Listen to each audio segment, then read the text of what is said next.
The Duracell may be the best dropper ever, but sometimes the fish get wise to it. So this is kind of Duracell 2.0. It works great. This is called the CDC French Jig. Yeah, that's a big brown.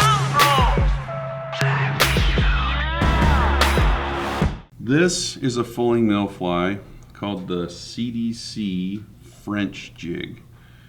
And as I've been working up in Idaho, this is a really popular dropper fly for them.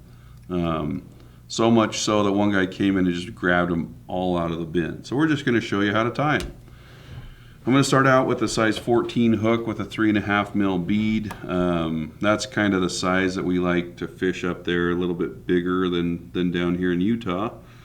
And I'm just going to tie in a cocktail tail, pretty standard Euro nymphy tail. I'm just using 70 denier thread or whatever flavor you like. I think I'm on Danville today.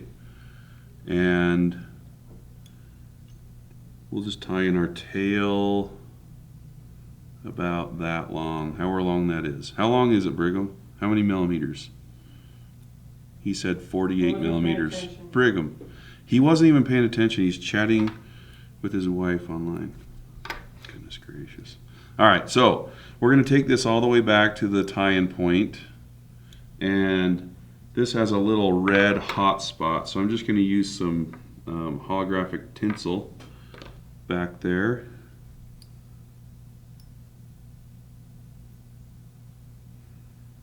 And it's only a little tiny tag. Now, I was about to wrap that, but we don't want to do that. What I want to do is tag that with a little bit of super glue first, and that will just kind of keep that tag tied down.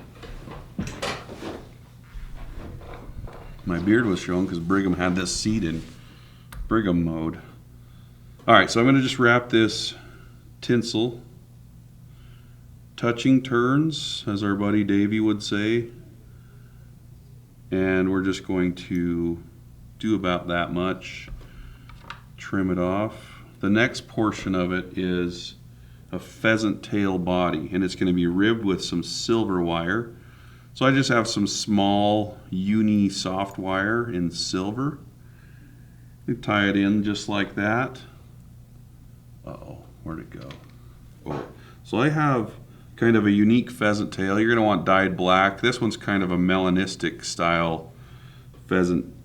This one's not quite melanistic. It's just really dark. So just get a dark pheasant tail, usually black, and I'm just going to cut those and trim the tips off so I have a tie-in spot, and slightly taper that forward with your thread. So I'm just going to build a little bit of taper just to kind of give it a cool little ramp up, give the fly a little bit of nice shape. And I like to wrap pheasant tail with my rotary feature.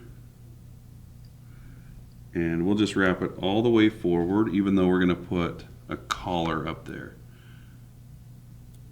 And then with the wire, I'm going to counter wrap the pheasant tail.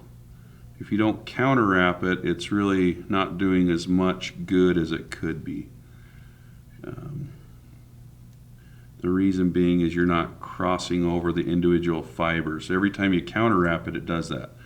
So I have that tied down, and so with this thread, it came in at this angle, so I'm just going to bend it against the angle where it came in, and just kind of let it sit there for a second, and then give it a few helicoptering turns, and it pops right off. You don't have to deform your fly or anything. All right, this is probably the hardest part of the fly, but it's still pretty easy. You guys know that I like my fancy chip clip. This is old CDC Swiss clamp number 88. I call him Dale Jr. And we're going to get just a piece of CDC. Now, when you do Euro nymphs, it doesn't have to be anything special, okay? This CDC, oh, that's too long. Let's see. You're just going to use kind of just whatever CDC. So see how that is pretty long like that, and this is a pretty short fly. What I like to do sometimes is I'll angle my scissors down and just kind of come in here and cut like a jagged edge in here so that now the CDC is trimmed, but it's a little bit shorter. Okay, so this I'm just going to just take one side, put it in my Swiss clamp like that. I usually like to just cut off the tip and then come in here from the side and trim it right underneath the stem. It's easier to do that when I don't have to show you in front of the camera. All right, then we're going to just throw that in a dubbing loop. If you don't know how to use the Swiss clamp, we have a video showing you how to use all these techniques with the Swiss clamp. You just grab your favorite dubbing twister, and I like to insert the clamp all the way into the loop like this and then draw it out with my finger on it. Let's see, just like that.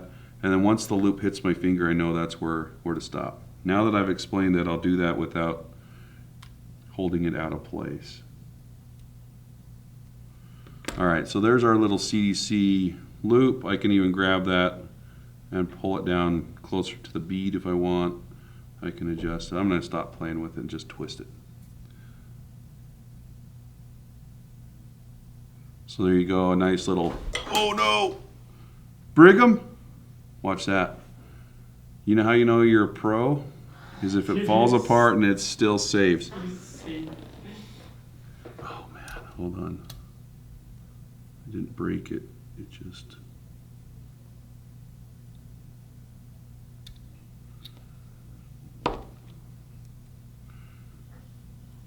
Okay, so what you're going to do now is you're just going to wrap that. I use a rotary style. It can be pretty messy.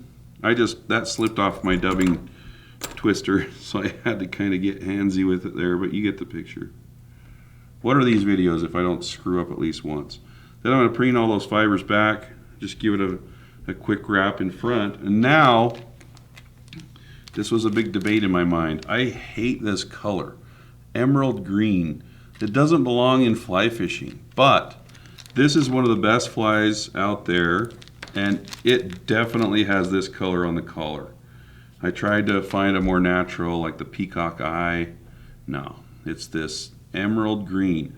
So maybe this is a thing. Tie some, I don't know, maybe I'll tie some Duracells with nothing but it. All right.